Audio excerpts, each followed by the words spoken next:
What's going on, you guys? Somer del Piso back once again with yet another video. This video, of course, is important because it is one video in a series of analyses of the book of Revelation. The book of Revelation, as we guys know, that it is the last book in the chapter of, in the New Testament. This book is about the visions that John the Baptist was given by the ascended Jesus Christ of the things to come upon the world, and the various things that people have to do in order to steel themselves to not reach that horrible end. So like, comment, subscribe. We're gonna get right into it. Today we're gonna read Revelation 6, super powerful chapter. We're gonna get right into it. And I saw when the Lamb opened one of the seals, right? Because of course in the previous chapter, the Lamb, which was the only individual, the ascended Jesus Christ, this ascended being, and had all his candlesticks lit, all the chakra nodes spinning, right, which are the representative of the candlesticks, and that was worthy, has triumphed over himself, and that was worthy to open the scrolls to enact all of the horrors and apocalyptic visions and edicts that were meant to happen on the upon the world and existence. So let's read on again. And I saw when the Lamb opened one of the seals, and I heard, as it was were the noise of thunder, one of the four beasts saying, "Come and see." Of course, remember, it was the four beings. I think it was the one with the human head, one with the eagle head. It's the ones that have all these eyes, that have all these wings. They're very, very ascended, powerful individuals. And I think, honestly, those four beasts in Revelation, they represent aspects of the human consciousness that are incredibly primal in existence, right? That we sort of touch up upon the more that we ascend, the more that we rise. So one of the four beasts was saying, "Come and see." And I saw, and behold, a white horse, and he that sat on him had a bow, and a crown was given unto him, and he went forth conquering and to conquer. So, of course, this is the beginning of the explanation of the four horsemen of the apocalypse. We began here with the white horse with the bow. That's what all this person is interested in. All this individual is interested in is conquering, is destruction. The reason why this individual has a crown is because that horse is supposed to represent someone, right? An individual that will be born in this world that will come into prominence, that will want to just conquer, to take over, to be imperialist. I think this is what it represents. Or it could, on a more metaphysical level, represent an aspect of the self that is sort of laid latent, that has come to pass in these modern days. You see, now in this world, we're just interested not necessarily in loving and compassion with one another, but conquering and dominating one another, to have little spots like this, that's right behind me, in order to feel safe just for a moment. It means nothing, ultimately. This could represent some sort of metaphysical aspect of our character, of our personalities. Let's keep going. And when he had opened the second seal, I heard the second beast say, "Come and see." Another beast calling John the Baptist over, right? He goes and sees, and there went out another horse that was red, and power was given to him that sat thereon to take peace from the earth, right? And that they should kill one another, and there was given unto him a great sword. So this sort of falls in line with my first theory about the first horse, which is representative of an individual that is meant to be born, that is meant to come about, to enact a certain way upon the world. This one sort of represents, if we're following along the same lines, the individual that's meant to rise up upon, rise in this earth, get glory, and was, given a crown and whatnot, or given glory and whatnot. And once this person hits a position of power, this person will then now rob peace from this planet. Whereas, now we live in a society, it's relatively a long, extended period of peace. We can all sort of go out and, have fun, talk to people, go out on dates, all that good stuff that people do in this modern reality. But there will come a time, right, where this individual with the soul of this red horse will come and split everyone asunder, will separate individuals from one another, taking away peace, right? Or this is, again, representative of a metaphysical aspect of us beings, of us human beings, that we've sort of encapsulated now. We do not seek peace with each other. We don't care about the fellow individual. We just care about taking, smiting, chopping them. If they're different, they have to get chopped down. We're not interested in unionizing. Or if we are, we're only interested in some sort of personal gain. Let's keep going. This is the second horse of the four horsemen of the apocalypse. And he has a great sword, representative of a great sword. It's not necessarily a rapier, which is sort of an elegant weapon, right? Meant for striking with precision and accuracy, but rather a great sword. You don't need to have any sort of skill, nor accuracy, nor precision. You just keep swinging the sword and everything will be laid and cast asunder. This is the representation of this blade, representative of an aspect of us individuals, us human beings that are not ascended, that are not on semen retention, that are not celibate, that have this nature in them, this aggression to chop down individuals that are different, individuals that are not like them. Let's keep going. And when he had opened the third seal, I heard the third beast say, "Come and see." Come, John. Check this out. And I beheld, and lo, a black horse. And he that sat on him, the black horse, had a pair of balances in his hand. Scale, if you guys are interested in what that sort of translates to, but it's sort of self-explanatory. And I heard in a voice in the midst of the four beasts say, "A measure of wheat for a penny, and 3 measures of barley for a penny, and see thou hurt not the oil and the wine." This is interesting. So this is probably representing an aspect of these 4 horsemen of the apocalypse that's meant to sort of maybe have unfair balances, or meant to disrupt balance on the planet, which is concordant with peace, disrupting peace. This is sort of confusing to me, but at the end of the day, this is an aspect, I think, of the metaphysical parts of our body, our metaphysical personalities, right?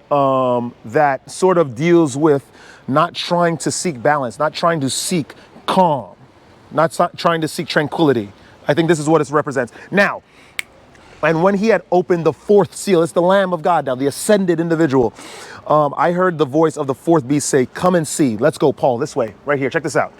And I looked, and behold, a pale horse, and his name that sat on him was Death, and hell followed with him. Now, we're going to read the rest of this, and I'm going to give you my full unabridged analysis. And power was given unto them over the 4th part of the earth to kill with sword, and with hunger, and with death, and with the beasts of the earth. Now, what this represents, lads, what this represents is that now this is definitely a vibration. This is definitely part of our metaphysical personalities. This is the aspect of us that is definitely cultivated in this modern society to follow the death vibration, which is the hell vibration that I described in an earlier video. The hell vibration, if you guys did not see the video, is a vibration where you only hollow the things of the lower plane. You seek to accumulate at the expense of others that are not understanding of that information. You seek to hurt individuals. You seek to dominate. You seek to destroy. You seek to control. You seek to rob. You seek to kill. This is all part of the hell vibration. And this right here, the pale horse, is a representative of that aspect of us that perpetuates those aforementioned behaviors. When you are ascended, remember, these things do not touch you. You only watch it. And they watch you and they pass on. This is the reality. This is a spiritual, metaphysical reality. Let's keep going. And when he had opened the 5th seal, I saw under the altar the souls of them that were slain for the word of God and for the testimony which they held. And let me read the rest. And they cried with a loud voice, saying, "How long, O Lord, holy and true, dost thou not judge and avenge our blood on them that dwell on the earth?" I'm going to tell you what this is, right? We know that, I'm not even going to put my phone there because it might fall and I might never get it again.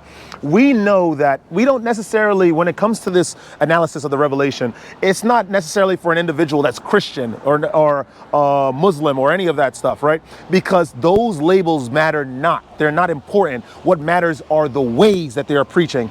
What this is saying is that these are souls of individuals that are crying out for doing good. They're trying to seek their reward for being objectively good in this finite physical reality. We've been done bad. We refused us jobs. They kicked us out of their homes. We were kicked out of friend groups. We were beaten up. We were marginalized for no reason. We were ignored for no reason, right? And not for necessarily no reason. We were ignored just because we harnessed that vibration of the paradise vibration. We were celibate. We were on semen retention. We ascended. We did the right thing. Why is it that your will does not get enacted? How come the scales are not balanced? This is what's going to happen. And white robes were given unto every one of them. The white raiment that is indicative of ascension. as indicative of the completion of your journey here in the perpetual reincarnation, which means you will no longer go out. You will not be here when the calamity happens. And trust me, this is not some sort of pseudoscience or not some sort of schizophrenic talk. This will happen. This will happen. It was talked about in all religions. There's something coming. Why is it important to not go out any longer? Why is it important in Buddhism to get out of samsara, right? Because something is meant to happen to this realm in reality. You have to get out. We have to get out. Let's see what it said. And white robes were given unto every one of them, and it was said unto them that they should rest yet for a little season, because the avenging is coming, until their fellow servants also and their brethren that should be killed as they were should be fulfilled. That means there is a reality that needs to happen. There is a sequence of events that need to pass. The Lamb of God is saying, hold on, you must wait, you must hold fast, because everything that is happening in this reality, everything that is happening in this world was all preordained from the beginning, from the Manad, from the Almighty. These things must happen. They must come to pass as it was written in prophecy. These things must come to pass before you are removed from the earth. Even me, Sombra del Piso, talking about semen retention and ascension, this must happen before the calamity happens, before the destruction happens. Let's keep going. And I beheld when he had opened the sixth seal, and lo, there was a great earthquake, and the sun became black as a sackcloth of hair, and the moon became as blood, right? And the stars of heaven fell unto the earth, even as a fig tree casteth her untimely figs when she is shaken of a mighty wind. And the heaven departed as a scroll when it is rolled together, and every mountain and island were moved out of their places.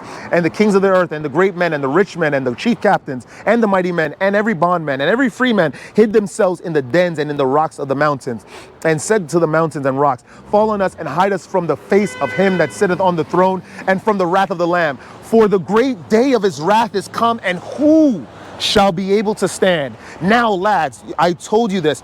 This is not just some sort of pseudo-apocalyptic talk. This is real. There is a reality that is coming. It is already in transit. You see, what was being said was that there was a moon. The moon was as red, was as blood. The red moon. These are all signs in the stars. The sun became black.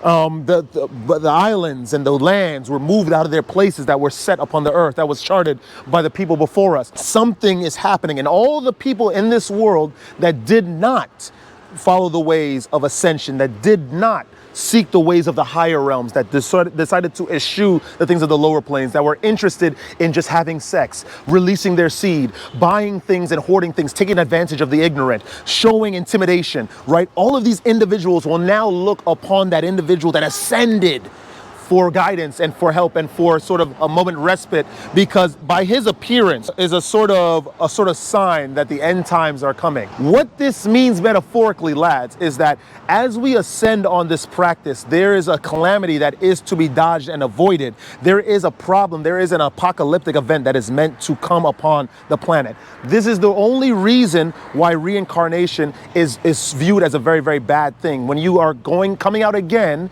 that means that you have not done what you were supposed to do in your life with the finite amount of time. When this calamity happens, right, and we are individuals on this, first of all, when this calamity happens, individuals on semen retention will not inhabit the earth once more. I'm going to say that right now.